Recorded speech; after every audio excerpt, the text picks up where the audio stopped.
Aí de repente nessa mar de gente eu poderia fazer com que o bichinho das exatas, né, mordessem alguns de vocês. Isso seria muito importante. Mas tu sabe a correria que é o curso, né? Mas um pouquinho dá, só um pouquinho. Então assim, cara, claro, a novidade talvez seja a câmera, fica tranquilo, não vai mudar nada na nossa vida. Para que eu faço o vídeo? Para me defender de pai louco. Não é o caso do pai, é claro, mas tem pai que é louco, sabe? Então já aconteceu do cara reprovar, e aí o pai vem revoltado no colégio, querendo bater na gente. Aí a gente abraça o pai com calma, pai, e mostra a aula para ele.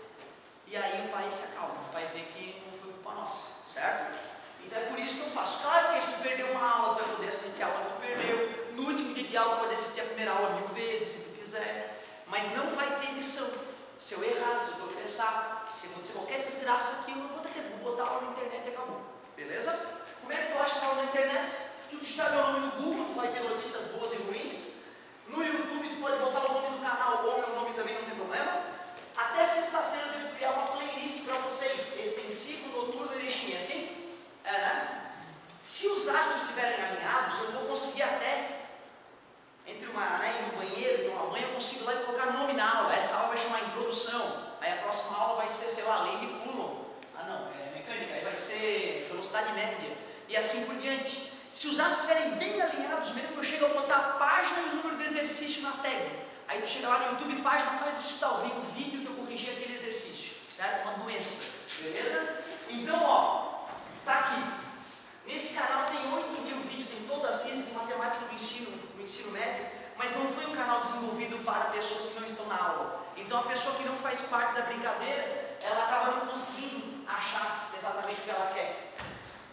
Se os astros desalinharem, eu vou aceitar o nome que a câmera dá para a aula. A câmera dá o nome assim, ó, 2015, março, dia 3.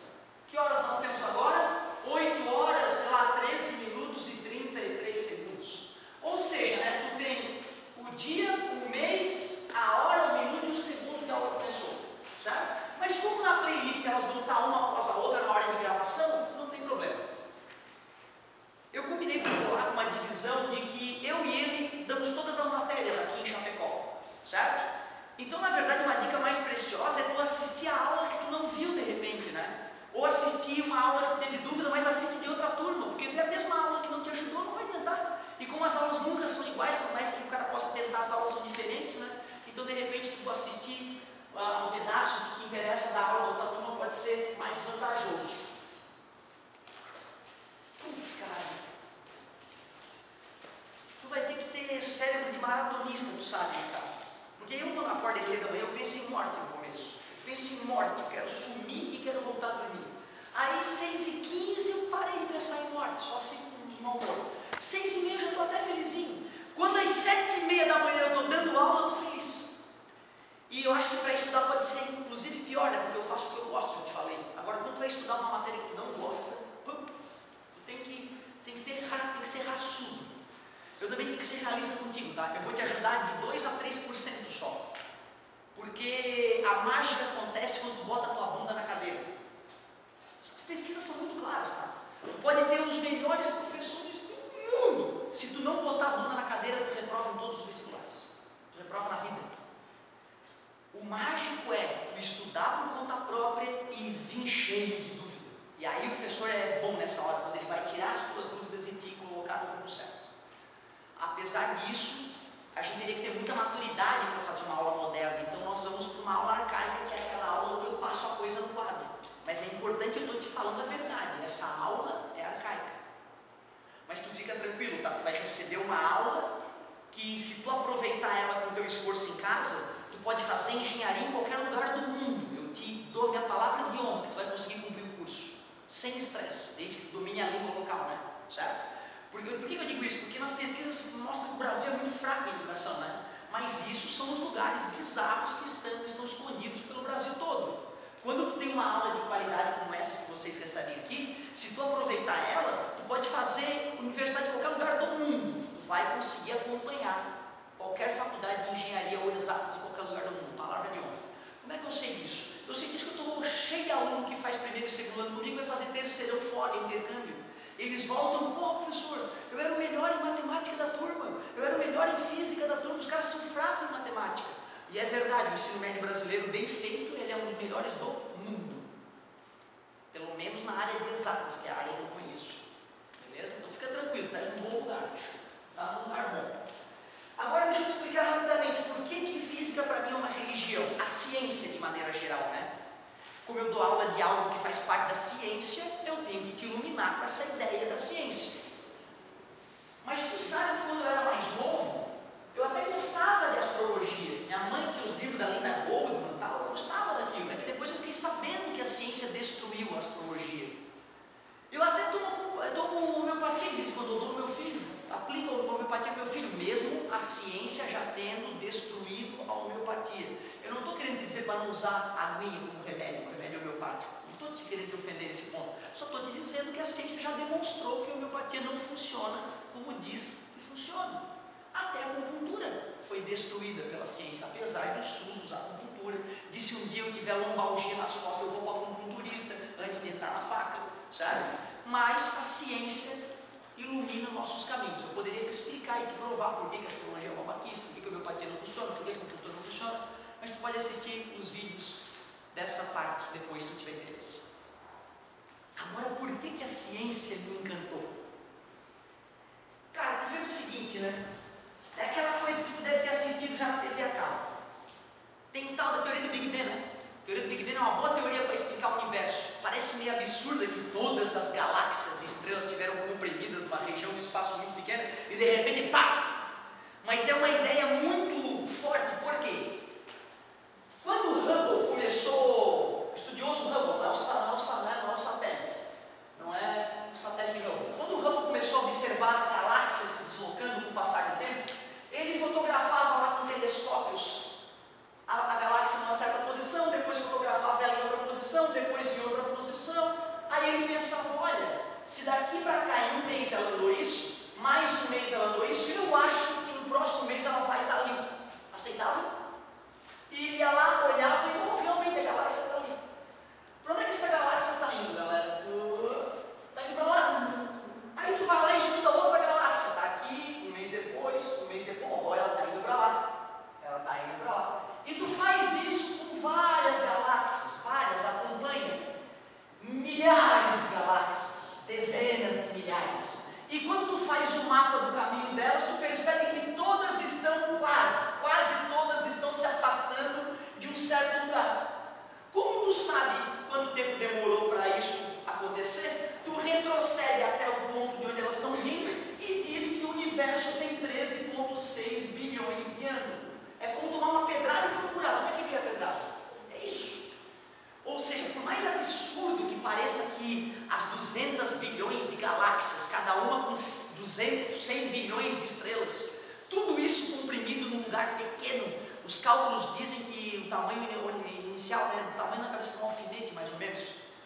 Por mais que isso não entre na nossa mente, a gente tem que aceitar pelo que a gente tem filmado, aí, que a gente tem fotografado, que elas estão vindo do mesmo lugar.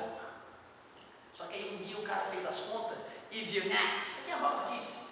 Se o Big Bang tivesse ocorrido, a temperatura no ato da explosão seria tão alta, da ordem de trilhões de Kelvin, que daria para captar a radiação solta por esse evento cataclísmico.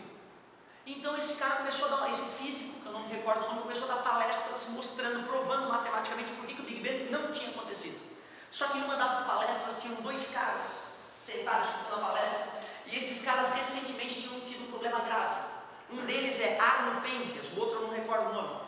Esses caras estavam fabricando uma antena para captar onda de rádio, para telecomunicação. E eles fizeram uma antena que aparentemente era revolucionária, que ia ser melhor que as outras. Só que a antena deles estava com um problema. Mesmo sem nenhuma radiação teoricamente chegando na antena, ela captava um ruído. E apontava para qualquer lugar, apontava que tinha ruído. Os caras chegaram a achar que era cocô de pombo na antena. Os pombos cagaram na antena, deslimparam e tal. Você pode ter sido aqueles pombos malditos. E aí limparam a antena. Que merda essa antena. E reformularam a antena. E a antena continuava captando o maldito ruído. Essa antena é uma merda, meus estudantes. Vamos assistir a palestra do cara que está provando que o Big Bang não existe. Foram lá para a palestra.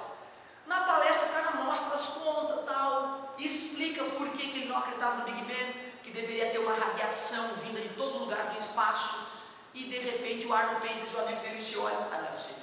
Será possível que essa radiação que a nossa maldita antena está captando é o barulho do Big Bang? Barulho entre aspas, tá gente? É radiação eletromagnética, não é som. Nobel. Ganharam o Nobel, confirmaram que aquele barulho que eles estavam captando, a única chance é dele ter ocorrido no Big Bang. Resumindo, quando liga numa TV sem antena e tem aquele chiado, né? 70% daquele chiado é oriundo da explosão original do universo. Puta que pariu, aí o cara começa a desconfiar que talvez tenha ocorrido de fato o Big Bang.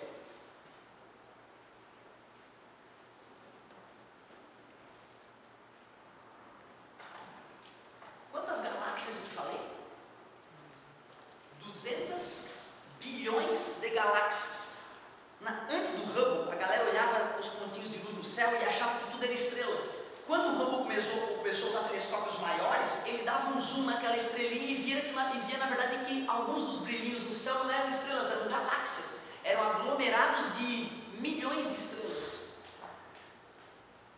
Só para ter uma noção de qual é o universo, né? Hoje. A gente supõe hoje que existam 200 bilhões de galáxias. Para quem não sabe, galáxia é um aglomerado de estrelas. A nossa é uma. Existem galáxias que são gigantescas, com 1 trilhão de estrelas. Estrela é Sol, tá, gente? O nosso Sol é uma estrela. Existem galáxias que são pequenininhas, só 300 milhões de estrelas. Em média, cada uma delas, daria para dar um chute, que cada uma delas, em média, tem 100 milhões, não, é pouco, 100 bilhões de estrelas. E em cada uma dessas estrelas, 4 planetas, em média, orbitam. Como eu calcularia o número de planetas do universo observável?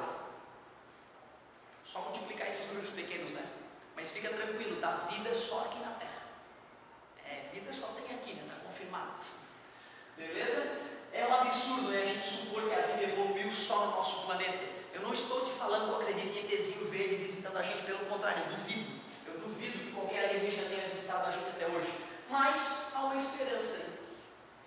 Agora olha que interessante, né? Só para ter uma noção do tamanho do mundo, né? Por que isso me encanta? Por que meus olhos brilham quando eu falo desse assunto? Mas deixa eu falar de coisas menores agora. Do que tu é feito mesmo? Nós somos feitos de quê? É uma coisa fundamental saber, né? Eu sou feito. Células, e nossas células são feitas de... Lembra Leucipo e Demócrito, Grécia Antiga? Pegou um gravetinho, partiu ao meio, um perguntou para o outro: Leucipo, o que tu acha que vai acontecer se eu ficar partindo esse graveto para todo sempre? Porra, Demócrito, que ideia, hein? E eles ficaram batendo papo, chegaram à conclusão de que uma hora teria uma partícula que seria impossível dividir de tão pequena. Em átomo, em grego, partícula indivisível significa átomo.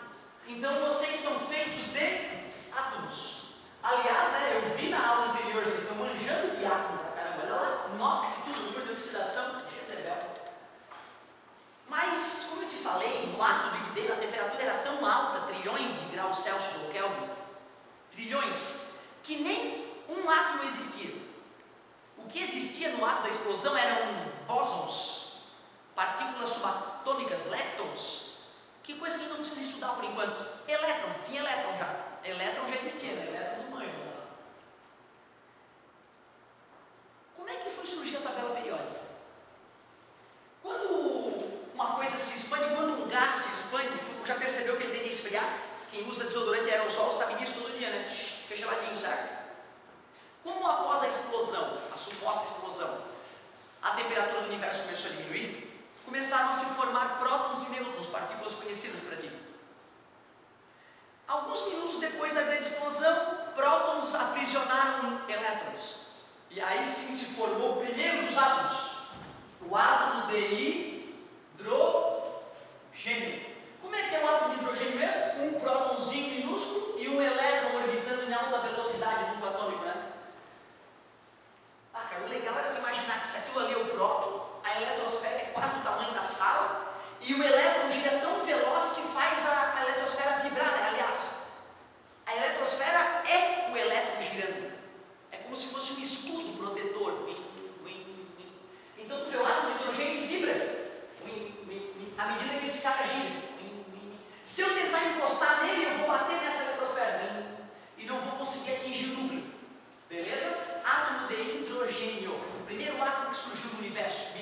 depois da grande explosão, quando o universo começou a esfriar. O teu Sol tem bastante hidrogênio, a nossa estrela tem bastante hidrogênio. Tem dois tipos de hidrogênio, inclusive, lá que são um pouco diferentes desse, ó. Tem um hidrogênio que tem um nêutron dentro, o professor Quirico vai falar depois, é o famoso deutério. E tem hidrogênio que tem até dois nêutrons dentro do núcleo, é o famoso trítio. E tu vê, cara, quando um átomo esquenta, a eletrosfera dele vibra mais rápido e aumenta, por isso a dilatação térmica, né? Aí vai esquentar. E além disso, no estado gasoso, as moléculas começam a vibrar com mais velocidade, a se deslocar em mais velocidade. Então tu vê lá na tua estrela, no nosso querido Sol, existem átomos de hidrogênio especiais, deutério e trítio, que quando se chocam em altíssima velocidade, acabam se fundindo. Fusão nuclear. Fusão nuclear porque os núcleos se fundem e forma o segundo átomo mais simples da tabela periódica, o nosso querido hélio, que em latim significa Sol. Pode reclamar da minha fusão nuclear, conta ali as partículas, prótons e nêutrons, você pode reclamar.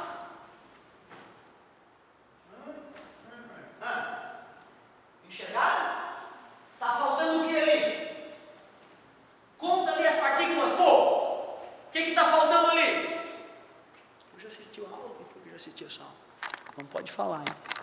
Se tu olhar bem de perto, cara, tu vai ver que o deutério tem um nêutron, o trítio tem dois nêutrons e o hélio só tem dois nêutrons. Deveria ter três, né? Para conservação das partículas ali existir. A única explicação para isso ter acontecido é que um nêutron foi expelido de alguma forma mágica ali nessa brincadeira. Nêutron na química tem massa, gente? O elétron a gente ignora a massa do elétron, né? Porque ele é 1936 vezes mais leve do que o próton, do que o nêutron. Mas nêutron é importante na massa, certo? Ele não tem carga. Concorda comigo? Tu concorda então que durante uma fusão nuclear de dois hidrogênios para formar hélio ocorre redução da massa dos elementos químicos? É isso que está acontecendo no teu Sol, ele não está pegando fogo. Ele está, na verdade, reagindo, né, elementos químicos para formar um outro elemento e liberando parte dessa massa na forma de energia. São as radiações que o Sol emite, desde ondas de rádio até raios gama. O Sol é uma bomba atômica explodida na nossa cara. Mas tem a magnetosfera da Terra para refletir as partículas que fazem mal, tem os gases da atmosfera que filtram um pouco. Aí o máximo que vai acontecer é o câncer de pele, se tu ficar muito exposto ao Sol, né? Certo? Pô, peraí, cara, o que eu estou te dizendo é que o teu Sol está diminuindo em massa, né? Em outras palavras, eu estou te dizendo que a radiação do Sol é oriunda da massa dos átomos que compõem ele. Tudo bem para vocês? 4 milhões de toneladas por segundo. Eu sei que é difícil de digerir, eu vou repetir. 4 milhões de toneladas a cada maldito segundo. Agora ele está lá reagindo. Imagina quantos milhões de toneladas não foram durante essa aula, né? Mas peraí, cara, o Sol é gasoso, né? O Sol está no estado gasoso e tu bem sabe que o gás tende a se expandir. Quem já deixou a boca do fogão ligada em casa sabe que fedeu a casa toda. Então, por que mesmo que o Sol não se expande, não espalha-se pelo vácuo do espaço? É porque massa atrai massa, né? É a massa do Sol que mantém aquela nuvem gasosa ali. Só que se a massa está diminuindo devido à fusão nuclear, a gravidade está diminuindo e automaticamente o Sol, que é uma bola de gás, está se expandindo. A cada maldito segundo o Sol cresce. Legal, né? O Sol crescendo. O problema é que daqui a 7,6 bilhões de anos o Sol encosta na Terra. E claro, muito antes disso, a Terra está frita. O que eu estou te anunciando é que a natureza está querendo nos aniquilar. E a única esperança que há é aquilo que tu viu nos filmes de ficção científica, pegar uma navezinha e vazar para a periferia. Eu até digo que não é filme de ficção científica, é na verdade um artifício que os filósofos usam para começar a jogar essa informação tão preciosa, né, na mente do povo. Certo? Tu vê que viagem, cara, é por isso que é uma religião para mim a física. Por isso que só a ciência pode nos salvar. Tu pode rezar à vontade, cara, não vai só. Nós temos que ir, rezar é muito bom para acalmar a alma, respeito absolutamente, acho importante. Aliás, eu estou dizendo isso, não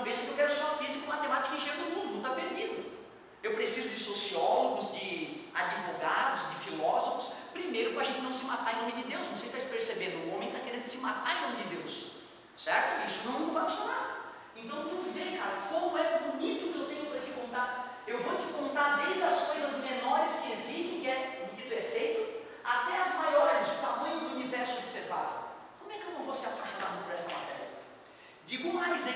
Não se esqueça, depois do hélio vem o lítio, vem o berílio, certo? Nitrogênio, carbono, toda a galera da tabela periódica, todos foram fundidos no interior de estrelas. O problema é que átomos depois do ferro, eles são difíceis de serem gerados. A estrela, para poder gerar átomos mais pesados que ferro, inclusive ferro, ela tem que ter tido 3 vidas anteriores já, tem que ser uma estrela de terceira geração. E tem ferro no teu corpo, lembra a hemoglobina? O átomo central da hemoglobina é ferro. O que eu estou te falando, cara, que está na TV, já está na boca do povo, mas é fato, cientificamente comprovado de diversas formas, que os átomos que estão no teu corpo agora, nos últimos 10 bilhões de anos, fizeram parte de pelo menos 3 estrelas. Não dá para acreditar, você tem dias para digerir essa informação, é quase inacreditável. E é por isso que eu sou o cara mais feliz do mundo te dando aula de física, certo? Mas infelizmente eu não vou poder falar da teoria da relatividade já, eu vou ter que comer pelas beiradas. E a minha matéria que eu selecionei por enquanto, com o polaco, foi mecânica. Então, infelizmente, eu não vou poder continuar com esse assunto extraordinário. Eu vou ter que me acalmar. Já estou mais calmo. E aí, vamos começar calmamente falando de mecânica.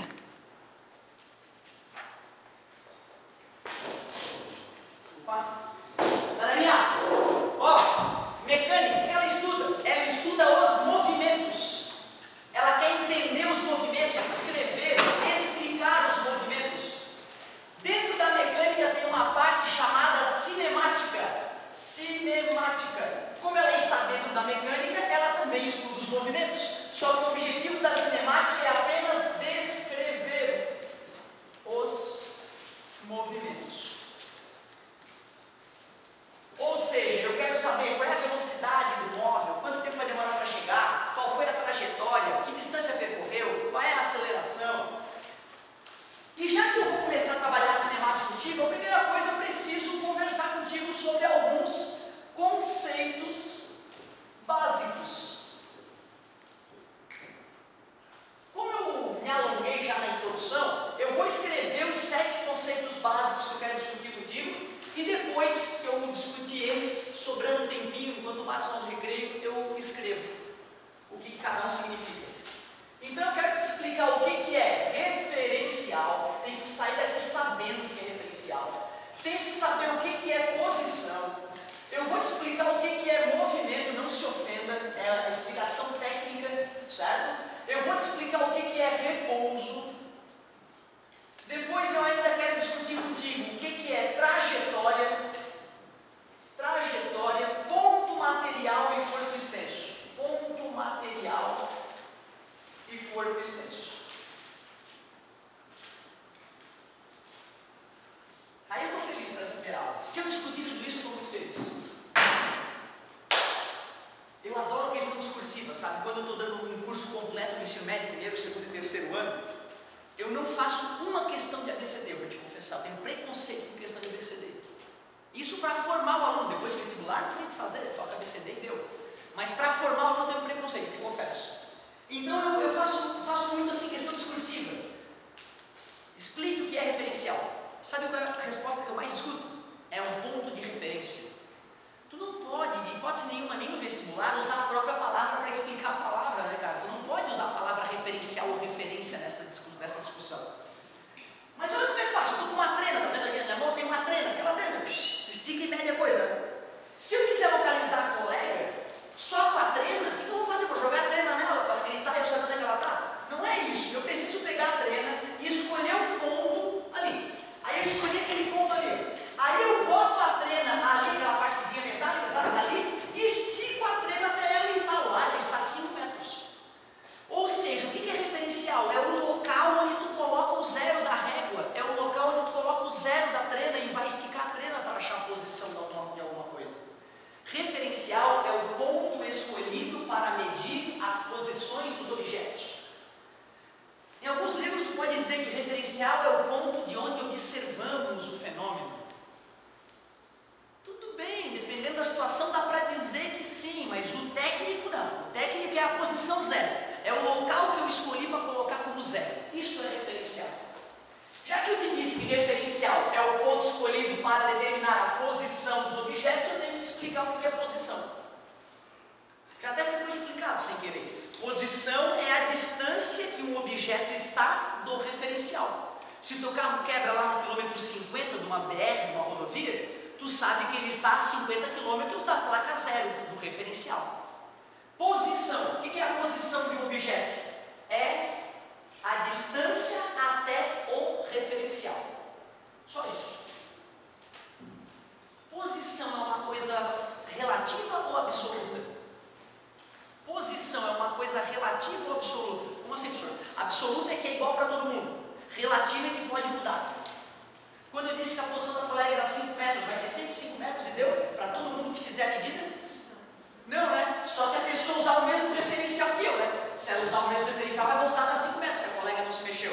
Mas se o cara quer aquele referencial lá, ou mudou o referencial, mudou a posição. Posição é algo absoluto ou relativo? Relativo. Discutimos isso agora. Obrigado pelo feedback, galera. Ó, movimento. Eu lembro que eu fiquei puto no terceirão, cara, explica que é movimento. Eu sei que é movimento. O que é? Aí pergunta para o prezado mais nova. Ah, é quando está se mexendo. Não é. Eu quero coisa técnica. É técnico. Quer ver, ó? Presta atenção, hein?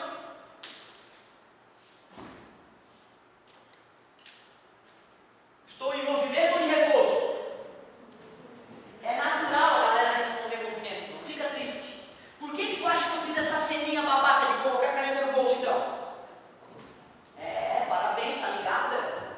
Quando te perguntarem se estão em movimento ou em repouso, só essa pergunta frouxa, tu retruca. Em relação a quê? É impossível determinar se o cara está em movimento ou em repouso se não foi definido quem é o referencial. Ou seja, o que eu quis te mostrar quando eu coloquei a caneta no bolso é que para a caneta eu estou parado. Mas teus braços estão se mexendo. O que eu falei que era a posição? Não é a distância do referencial ao objeto? Qual é a distância da caneta para o meu corpo? Nenhuma, está encostando, concorda? E mesmo que tu fique sassaricando pela sala, a distância entre a caneta e eu é zero. Para a caneta, eu estou em repouso, fisicamente falando. Tudo bem para vocês? Tá? Então, às vezes, fica meio estranho assim, mas é exatamente isso mesmo. Movimento é algo relativo. Então, tecnicamente, o que é movimento? É quando o tempo passa e a posição em relação ao referencial muda. É quando o tempo passa e a posição em relação a determinado referencial se altera. Já que movimento é quando o tempo passa e a posição muda, repouso é quando o tempo passa e a posição não muda em relação a determinado referencial. Essa frase final é importante, para não dar a sensação que movimento e repouso são coisas absolutas. Como a gente acabou de perceber, movimento e repouso são coisas relativas. Aliás, uma coisa importante agora, né?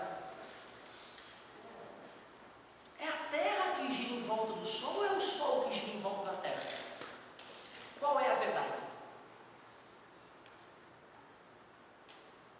É a Terra que gira em volta. Porque hoje eu vi o Sol que estava ali, aí passou um tempo e estava lá. Eu juro para vocês que eu tive a sensação que a bolinha amarela se deslocou no céu. Mas qual que é o certo? A professora de geografia me ensinou no sexto ano que era o contrário. Mas é um crime, na verdade, tu convencer a criança de que tem uma placa dizendo que lá é o centro, que Deus escolheu que o Sol é o centro. Isso é uma bobagem, não está nem na Bíblia, pelo que eu saiba. Na verdade, não existe certo. Se tu pudesse encostar, fritar o teu bumbum no Sol, tu ia estar olhando o Sol, tu ia olhar para o Sol e ia pensar, não, putz, eu achava que o Sol estava andando, está parado essa porcaria. E tu ia olhar uma coisa azulzinha lá, e tu ia olhar, azul, tá, deixa eu ver. Hoje já está lá a Terra. Eu sabia, era a Terra que está se mexendo em relação ao Sol. Então tu vê, cara, é filosófico. Quando o Copérnico veio com essa ideia de que o Sol estava parado e a Terra girava em volta, a galera tirou ele para louco. Ele teve que usar filosofia para convencer os mais próximos de que isso era possível. Hoje nós temos certeza que é o referencial que manda. Não tem certo e errado. É mais fácil descrever o sistema solar com o Sol no centro, eu confesso. Mas não é errado descrever o sistema solar com a Terra sendo o centro, como Cláudio Ptolomeu fez no século I depois de Cristo. Inclusive, vale lembrar que Cláudio Ptolomeu previa eclipse, tá? Sim, há 2 mil anos atrás tinha um doente lá que fazia umas contas e dizia, olha, daqui a 2 meses vai aparecer uma sombra na Lua. E pau, aparecia a sombra na Lua. Ou daqui a alguns meses o Sol vai se esconder, eu acho. Vai aparecer uma coisa na frente do Sol. Bum, aparecia, acontecia.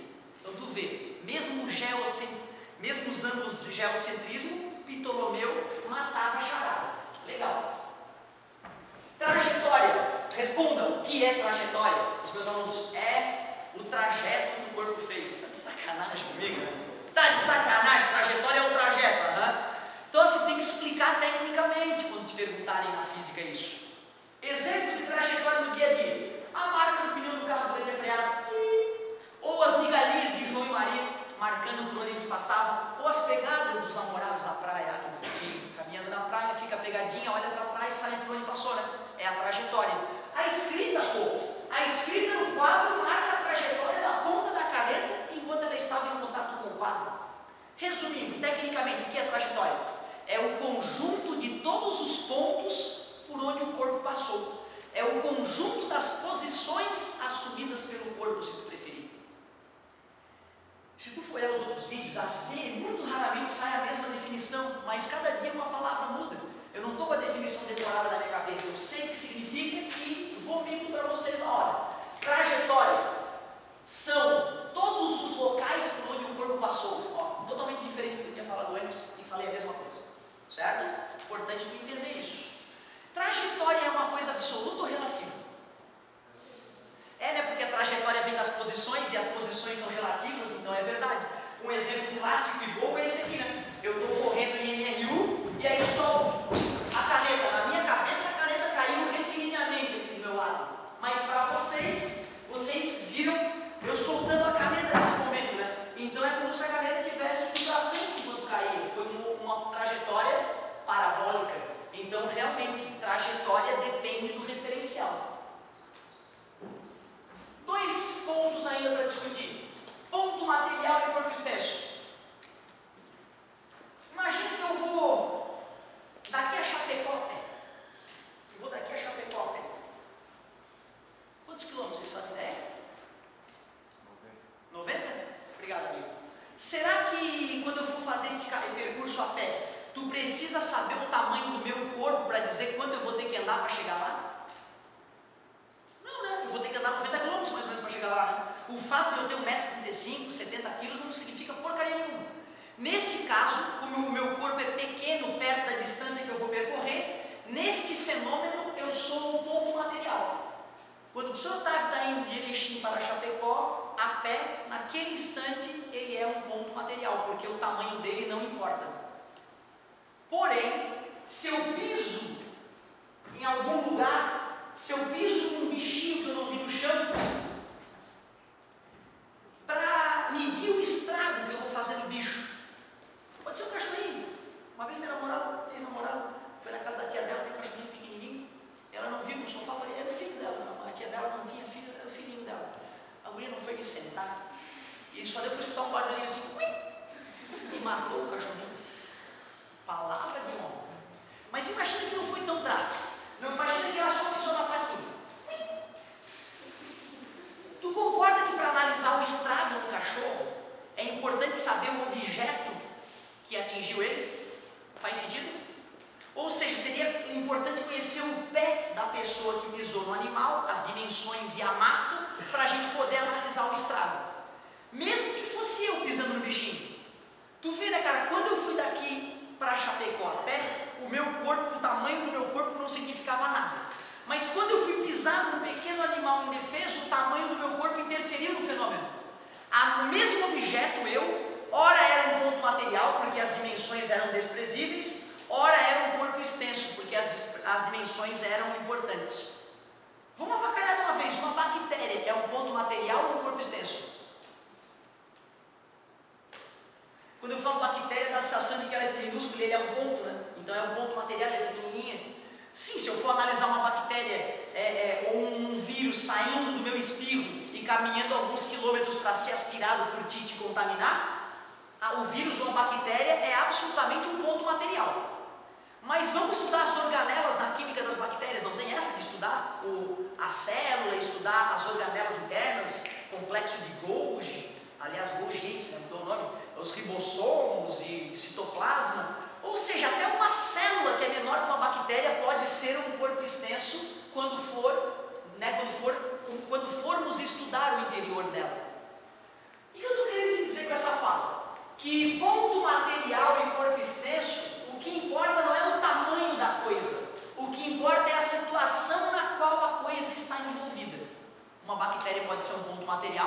corpo extenso. Até o nosso planeta. O nosso planeta, para quem vive nele, é um corpo extenso, bota extenso nisso.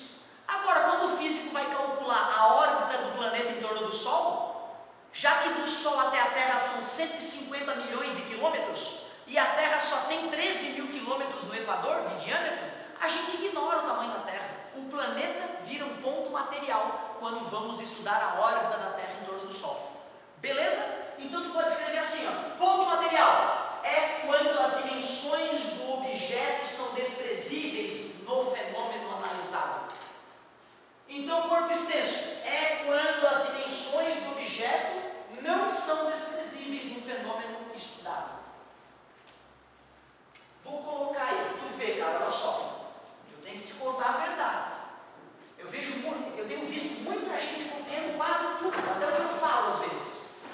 Isso pode servir muito bem para muita gente, mas não para todos, tá? Não tem nenhuma pesquisa que confirme que a pessoa aprende mais copiando.